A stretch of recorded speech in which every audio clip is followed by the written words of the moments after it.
दोस्तों स्वागत है आपका गणित के महत्वपूर्ण प्रश्नों की सीरीज के और एक न्यू वीडियो में। ठीक है दोस्तों, आज के वीडियो में देखने वाले हमारे गणित के अध्याय 1 वास्तविक संख्या है। ठीक है दोस्तों, इसके पहले वाले हम 2 वीडियो बना चुके हैं। ठीक है, हम पार्ट 3 में हैं। ठीक है, पार्ट 1 और 2 में हमने जो आपके सभी ऑब्जेक्टिव क्लियर कर दिए। तो आज जो हम शुरुआत करने वाले हैं आपके चैप्टर वाइज इंपॉर्टेंट क्वेश्चन की, जो कि आपका 2 अंक, 3 अंक, 4 अंक, 5 अंक के लिए आपको क्वेश्चन पूछे जाते हैं, उनकी शुरुआत करने वाले हैं। ठीक है, यहाँ पर सबसे पहले आपका अध्याय है वास्तविक संख्या है।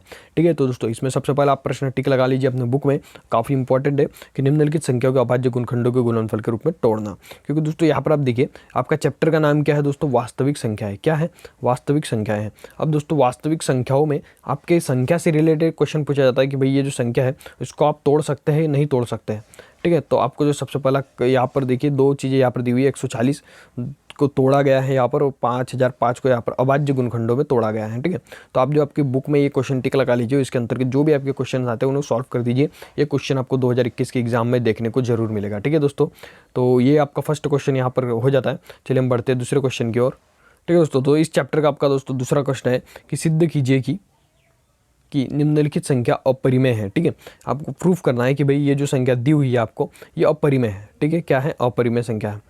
ठीक है, तो अब हम इसे कैसे प्रूफ करेंगे? ठीक है दोस्तों, तो ऐसा अगर आपको क्वेश्चन पूछा जाए तो इसे देखिए, आप इसे 2 तरीके से हल कर सकते हैं। सबसे पहले तो आप पढ़ के जाइए और अपने अनुसार जो इसे हल कीजिए। दूसरा मैं आपको शॉर्ट तरीका बता रहा हूँ, जो कि इस कंचन पकड़ गुटका में दिया हुआ है।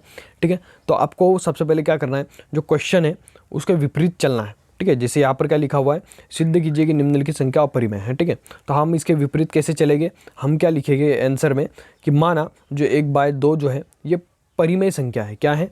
माना कि 1/2 क्या है? एक परिमेय संख्या है। ठीक है, उसके बाद में आप सभी को पता है परिमेय संख्या हम किसे कहते हैं, जिसे हम किसी p/q के रूप में लिख सकें, बटे के रूप में लिख सके। ठीक है, तो हम क्या करेंगे, 1/2 जो है, जब हम इसको परिमेय संख्या मान लेंगे तो 1/2 लिखेंगे, उसके सामने हम क्या लिखेंगे, p/q। ठीक है, अब क्या करेंगे, हम 2 का गुना इसमें कर देंगे, 1 का गुना इसमें कर देंगे, तो हमें क्या प्राप्त होगा, q बराबर 1/2 p। ठीक है, तो ये जो है हमें इस प्रकार से प्राप्त हुआ। इसे एक बार इरेज कर लेता हूँ। इस प्रकार से प्राप्त होने के बाद हमें जो है एक जो √2 है, जब हम इसे इस प्रकार से जो दोस्तों हमें एक √2 प्राप्त हो जाएगा। जैसे यहाँ पर भी देखिए, इन्होंने p/q की जगह b/a लिया है। ठीक है, आप p/q ले सकते, b/a कुछ भी ले सकते हैं। ठीक है, तो जब √2 हमें प्राप्त हो जाएगा तो आप सभी को पता होता है दोस्तों, जो रूट में जो संख्या होती है वो क्या होती है, अपरिमेय संख्या होती है। आप कहीं पर भी ले लीजिए, कोई भी संख्या ले लीजिए, करनी 5, करनी 6, जो रूट में जो संख्या होती है वो क्या होती है, अपरिमेय संख्या होती है। ठीक है, तो हम नीचे सिंपल सा लिख देंगे थोड़ा सी थ्योरी में, इसलिए √2 भी एक परिमेय संख्या होगी, लेकिन यह गलत है। ठीक है, √2 एक अपरिमेय संख्या है। ठीक है, यहाँ पर देखिए, अब हम इसे क्या कर रहे हैं, √2 को p/q के फॉर्म में बना रहे हैं, लेकिन हम इसे नहीं बना सकते हैं क्योंकि रूट वाली जो संख्या होती है वो अपरिमेय संख्या होती है। दोस्तों इस प्रकार से आप इसे लिख सकते हैं। जैसे अगर आपको यहाँ पर देखिए क्वेश्चन में पूछा गया, देखिए मैं इससे आपको दूसरे क्वेश्चन में बता रहा हूँ कि जैसे आपको यहाँ पर क्वेश्चन में दिया हुआ है 1/2, लेकिन अगर आपको दिया जाता है करनी 5 को सिद्ध कीजिए, तो आपको कुछ नहीं करना है, इस संख्या की जगह बस करनी 5 लिख दीजिए।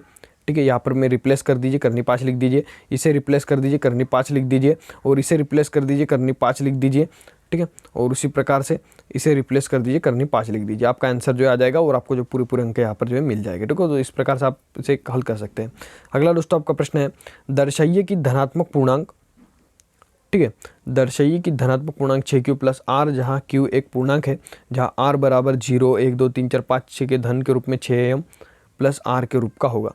ठीक है दोस्तों, तो इसके लिए दोस्तों आपको कुछ सूत्र याद रखने पड़ेंगे, और दोस्तों वो सूत्र है, सबसे पहला तो आपको ये याद करना पड़ेगा कि भाई 6q + r। ठीक है, यहाँ पर सबसे पहले आपको क्या संख्या पुट करनी पड़ेगी, 0। जब आप 6q + r में जब 0 पुट करेंगे तो यहाँ पर आपका क्या बचेगा, 6q, जहाँ पर q को आपको क्या मान लेना है, m मान लेना। ये आज आपका पहला आ जाएगा। ठीक है, जब इस पर आपके 3 अंक रहेंगे आपके इस क्वेश्चन पे, तो 3 में से आपका फर्स्ट 1 अंक तो आपको मिल जाएगा। ठीक है, जब आप 0 इसमें पुट कर देंगे। अब दूसरा आता है कि भाई, ये मैं थोड़ा सा इरेज कर लेता हूँ। ठीक है, अब दूसरा आता है कि भाई 6q में आपको यहाँ पर 1 पुट करना पड़ेगा। जब आप 1 पुट कर देंगे तो आपको लेकर आ जाना है संख्या 6 + m + 1। ठीक है, आप कुछ भी कीजिए, कोई सा भी सूत्र लगाइए, उसमें आपको बस संख्या 6 + m1 लेकर आ जाना है। ठीक है, अगर आप ऐसा करते हो, अगर आप इसी संख्या को इसी सूत्र में फिट कर सकते हो, ठीक है, तो आपके 2 अंक कहीं नहीं गए। 3 अंक होंगे तो आपको 2 अंक मिलेंगे, 4 अंक होंगे तो आपको जो है यहाँ पर 3 अंक यहाँ पर मिल जाएगा। ठीक है, अगर आपका थोड़ा सा गलत भी होता है तो दोस्तों यहाँ पर आपका चल जाएगा। ठीक है, क्योंकि ये आपको क्या बोल रहा है क्वेश्चन आपको बोल रहा है कि दर्शाइए कि धनात्मक पूर्णांक 6q प्लस आर, जहाँ q एक पूर्णांक है, मैं आपको r बराबर ये का धन पूर्णांक 6m प्लस a के रूप का होगा। ठीक है, तो आपको जो r की जगह इन सबको संख्याओं को रखते चले जाना है। ठीक है, और रख कर जो आपको जो है इसका आंसर लाना है। ठीक है, तो आप एक तो रखते चले जाइए, और दूसरा तो इसके पीछे बहुत लंबी प्रोसेस है। जब आप इसको यहाँ पर 1 या 0 रखोगे तब तो कोई प्रॉब्लम नहीं होगी। जब इसको 2, 3, 4 रख के चलोगे तो आपको जो यहाँ पर सूत्र लगाने पड़ेंगे, a प्लस बी का स्क्वायर बराबर होता है a square plus b square. तो उसके लिए आप यूट्यूब पे सिंपली सर्च कर सकते हैं ये इस क्वेश्चन को, और आपको जो इसका आंसर मिल जाएगा। ठीक है दोस्तों, काफ़ी लेंदी है, लेकिन आप मेरी चॉइस अगर मानोगे, ठीक है, आपसे अगर नहीं बनता है तो आप जो है बस यहाँ पर संख्या रखते जाइए, और ये जो इसके जो आंसर है वो याद कर लीजिए, और सीधे आप आंसर लिख दीजिए, तो आपका जो है बिल्कुल सही हो जाए। तो दोस्तों एक टेक्निकल इशू के कारण जो है ये वीडियो हम जो है यहीं पर समाप्त करते हैं। ठीक है, इसके नेक्स्ट वाले वीडियो में मैं जो आपको इसके नेक्स्ट जो बचा हुआ है वो कॉन्सेप्ट समझा दूंगा। ठीक है दोस्तों, तो आप बने रहिए फ्री होम एजुकेशन के साथ, जहाँ पर हम जो आपको पूरी आपकी कक्षा 10वीं की पढ़ाई काफ़ी कम समय में आपकी कंप्लीट करवा देंगे।